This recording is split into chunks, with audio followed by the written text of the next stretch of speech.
ನಮಸ್ಕಾರ ಸ್ನೇಹಿತರೆ, ಜಂಗಲ್ ಎಕ್ಸ್‌ಪ್ರೆಸ್‌ಗೆ ಸ್ವಾಗತ ಸುಸ್ವಾಗತ. ನ್ಯಾಷನಲ್ ಕ್ರಶ್ ಹಾಗೂ ಕನ್ನಡದ ಖ್ಯಾತ ನಟಿ ಕನ್ನಡದ ಚಿತ್ರರಂಗದಿಂದ ದೂರವಾಗ್ತಿರೋದ್ಯಾಕೆ ಎಂದು ಈ ವಿಡಿಯೋದಲ್ಲಿ ತಿಳಿದುಕೊಳ್ಳೋಣ ಸ್ನೇಹಿತರೆ. ಭಾರತ ಚಿತ್ರರಂಗಕ್ಕೆ ಕರ್ನಾಟಕ ಕೊಡುಗೆ ಅಪಾರ. ಸ್ನೇಹಿತರೆ, ನಾನು ಯಾಕೆ ಇದನ್ನು ಹೇಳ್ತಾ ಇದ್ದೀನಿ ಅಂದರೆ, ಕರ್ನಾಟಕದಲ್ಲಿ ಹುಟ್ಟಿ ಇಲ್ಲೇ ಬೆಳೆದು ಕನ್ನಡ ಚಿತ್ರರಂಗದಿಂದ ಭಾರತಕ್ಕೆ ಪರಿಚಯವಾಗುತ್ತಿರುವ ನಟ ನಟಿಯರು ತಾವು ಸ್ವಲ್ಪ ಸೆಲೆಬ್ರಿಟಿ ಅಂದ ತಕ್ಷಣವೇ ಕನ್ನಡ ಚಿತ್ರರಂಗದಿಂದ ದೂರವಾಗ್ತಿರೋದ್ಯಾಕೆ? ಈಗ ರಶ್ಮಿಕಾ ಮಂದಣ್ಣ ಸರ್ದಿನ ಕಿರಿಕ್ ಪಾರ್ಟಿ ಮೂಲಕ ಚಿತ್ರರಂಗಕ್ಕೆ ಪಾದಾರ್ಪಣೆ ಮಾಡಿದ ರಶ್ಮಿಕಾ ಮಂದಣ್ಣ ಅವರು ಮೂಲತಃ ಕೊಡಗು ಜಿಲ್ಲೆಯವರು. ಇವರು ಬಹು ಬೇಗನೆ ತಮ್ಮ ಅತ್ಯುತ್ತಮ ನಟನೆಯಿಂದ ನ್ಯಾಷನಲ್ ಕ್ರಶ್ ಆದರು.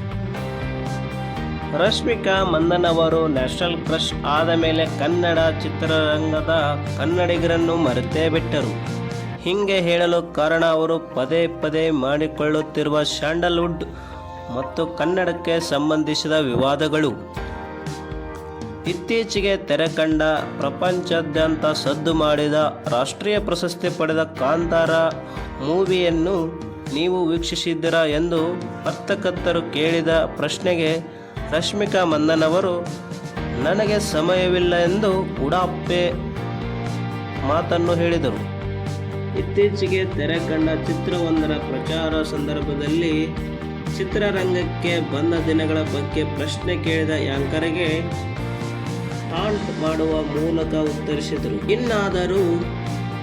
ಇನ್ನಾದರೂ ರಶ್ಮಿಕಾ ಮಂದಣ್ಣ ಅವರು ಕನ್ನಡ ಮತ್ತು ಕರ್ನಾಟಕಕ್ಕೆ ಸಂಬಂಧಿಸಿದ ತಮ್ಮ ನಡವಳಿಕೆಯನ್ನು ಬದಲಿಸಿಕೊಳ್ಳಲಿ ಎಂದು ನಮ್ಮ ಅಭಿಪ್ರಾಯ ಸ್ನೇಹಿತರೆ. ಇದರ ಬಗ್ಗೆ ನಿಮ್ಮ ಅನಿಸಿಕೆಯನ್ನು ಕಮೆಂಟ್ ಮಾಡಿ.